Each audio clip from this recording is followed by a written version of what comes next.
Non sono, come potrebbe sembrare a prima vista, due animali antidiluviani. Si tratta di due colossali gru girevoli che si stagliano all'alba sul fondo di un cielo coperto.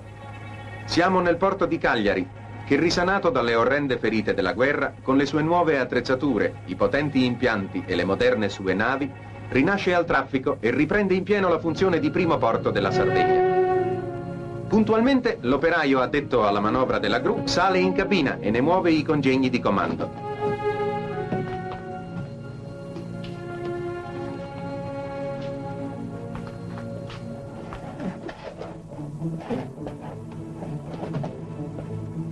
Tutta la pesante macchina, girando sul proprio asse, offre dall'alto la veduta panoramica del grande porto, la cui animazione si va facendo sempre più intensa. La gru, come si vede, è pur essa una brava e solerte operaia, che non si concede riposo e lavora tra gli uomini con grande abilità. Facendo forza sul piede e protendendo il mostruoso braccio, cala in porto materiale d'ogni genere, in una alternativa di carico e scarico dalle navi alla terraferma e dalla terraferma alle navi. Quanto mai suggestiva è la vista di questo grandioso albergo marino, dove esse sostano al riparo dalle tempeste e dalle correnti, si riforniscono, sbarcano e imbarcano passeggeri e merci in un fervido ritmo che solo di notte si distende e placa.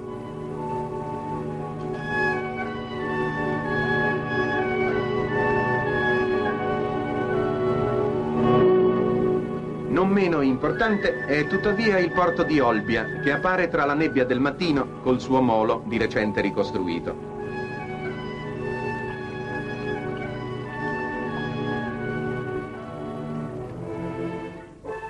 Dalle nuove case del rione Sant'Elia, nella periferia di Cagliari, escono operai e bambini per recarsi ognuno al proprio lavoro, gli uni ai cantieri, gli altri alle nuove scuole.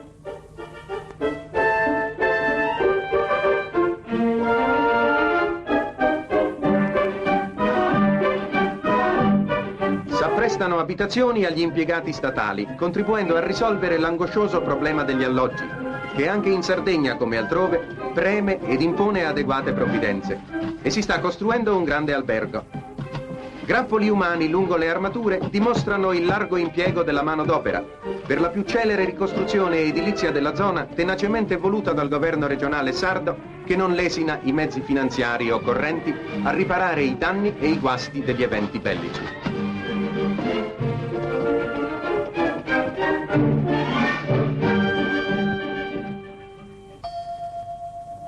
Dall'orologio del campanile aragonese di Alghero scendono e volano per l'aria cadenzati rintocchi. Al suo piccolo porto approdano i pescherecci e qualche nave di medio tonnellaggio, non potendo le grandi accedervi agevolmente. Il territorio sardo produce cereali, vini squisiti, olio e sughero in quantità. La quercia sughera ha consentito a Tempio di creare e far prosperare una industria assai redditizia.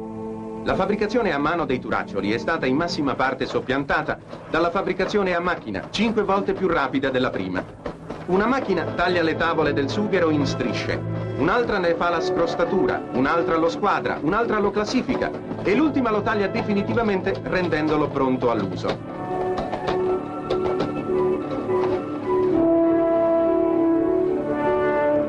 A Macomer è in piena attività l'industria tessile, specie quella della lana, che fornisce ottime stoffe per coperte, le cosiddette termocoperte, molto richieste sia dal continente sia dall'estero.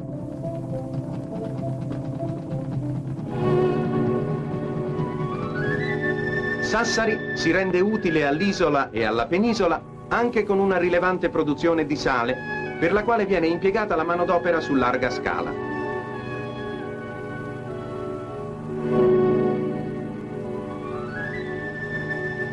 Una potente centrale soddisfa oggi le sempre più incalzanti esigenze di una popolazione in piena operosità.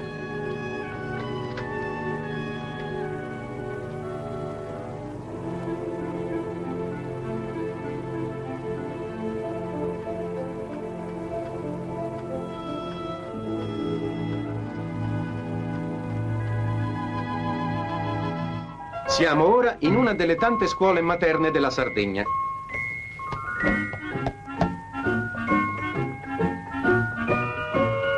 Una bella bambina bruna, col fermo proposito di superare nella scienza dei numeri Pitagora ed Einstein, ricerca nuove formule matematiche sul variopinto pallottoliere.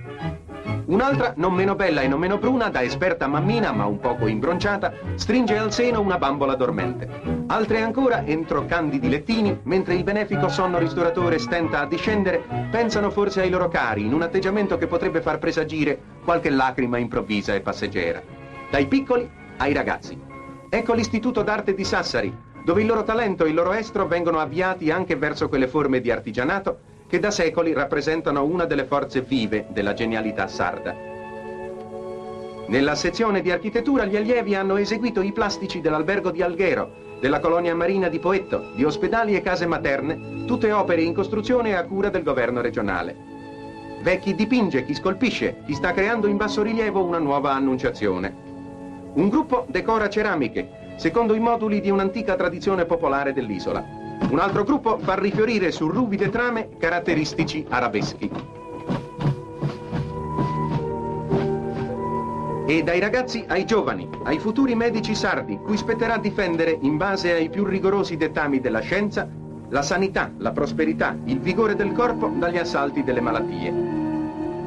La clinica universitaria di Cagliari, recentemente istituita, è un autentico modello nel campo dell'insegnamento superiore per la grandiosità dell'edificio, le attrezzature e gli impianti, i mezzi di ricerca e di laboratorio. Fornito d'ogni necessario strumento di lavoro è il reparto delle analisi chimiche, quello della radioterapia, della radioscopia e della radiografia.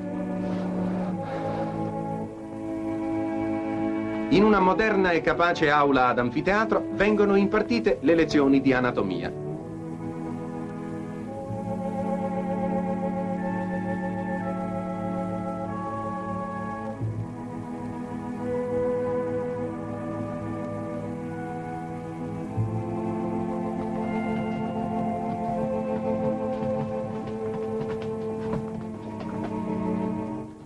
Uno dei vanti del capoluogo della regione è anche il Conservatorio di Musica, intitolato al nome glorioso di Pierluigi da Palestrina, tra i migliori di tutta Italia. Nell'ampio e chiaro auditorium, sorto sui ruderi di una vecchia cappella di recente inaugurato, hanno luogo concerti dei più celebri musicisti, mentre periodicamente gli allievi del conservatorio si esercitano sotto la direzione dei loro maestri. E noi troviamo i giovani in atto di eseguire un brano di musica da camera, dal quale si effonde una suggestiva melodia, cui sembra non rimanga insensibile una goliardica coppia di innamorati.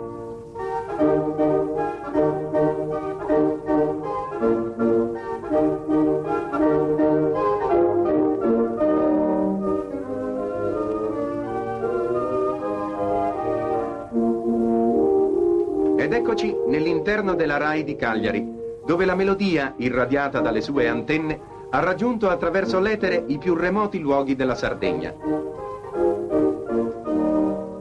L'annunciatrice, alla fine della trasmissione, sta ora pronunciando la rituale formula di chiusura.